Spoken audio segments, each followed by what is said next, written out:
While Jesus and his friends were sailing across the Sea of Galilee, a terrifying storm blew in. The wind howled, and the waves crashed into the boat, making everyone think they were going to sink. But Jesus was calm amidst the chaos. He stood up, stretched out his hand, and said, "Peace, be still." Instantly, the storm stopped, and the sea became as smooth as glass. His friends were amazed, whispering to each other, "Who is this? Even the wind and waves obey." Yan, napakaganda ng paligid pero parang mukhang uulan ah. Anyway, napakaganda po ng video, no? Jesus calmed the storm. So ibig sabihin, tayo pong lahat ay dadaan sa mga bagyo, mga trial sa buhay. At wala pong exempted. Lahat tayo ay merong mga kanya-kanyang mga bagyong dinadaanan at dinadanas sa buhay. Pero ang kaibahan lang ngayon, wala nung maborn again ka, kasama na natin si Jesus. Di katulad dati, you have to face the storm alone. But now we have Jesus on our side, no? Sabi ng Panginoon, "I will never leave you nor forsake you." Pero dito mapapansin mo, why is Jesus sleeping in the midst of the storm? Natutulog siya sa kalagitnaan ng hagupit ng malakas na bagyo, no? Tinuturuan tayo ng Panginoon na maging kalmado, that we should face trials and storm in life in a restful state of mind, no?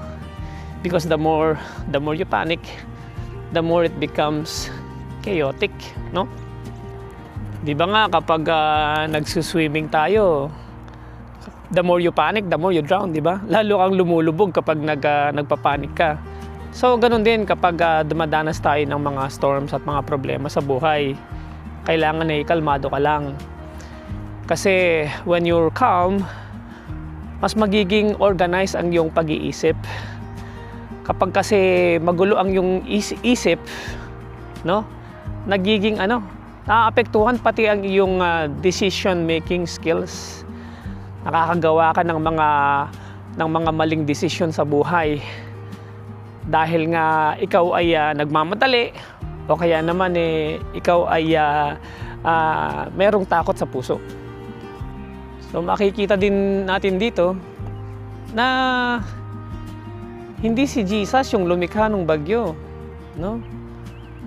Lumapit yung bagyo, dumating yung bagyo. Minsan kasi tayo, pag nagkakaroon ng problema, sinisisi natin ng Diyos na para bang ang problema ay galing sa Kanya. Pero dito, mapapansin natin, si Jesus inutusan niya yung bagyo.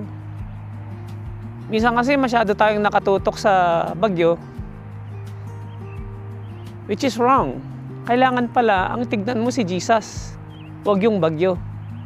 No? Na mayroong magagawa si Jesus sa sitwasyon natin. No? Alam mo, ang sabi sa Bible, "Do not be anxious about anything, but in everything by prayer and supplication with thanksgiving, let your requests be made known to God." No? So why worry when you can pray? No? Ilapit mo sa Diyos ang iyong sitwasyon, humingi ka ng kalakasan. No? Sabi ng Panginoon, hindi kita iiwan, hindi kita pababayaan, at walang imposible sa Kanya.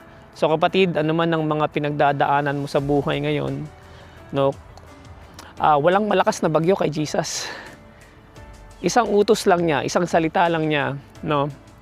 He will definitely calm the storm in life, no? Magtiwala tayo sa Kanya, ipaubaya mo sa Diyos. And just let go and let God, no? Makikita mo ang himala ng Panginoon. So yun lamang po. Sana ay naka-encourage po tayo at magkita po tayo muli sa ating pong susunod na Bible study. God bless.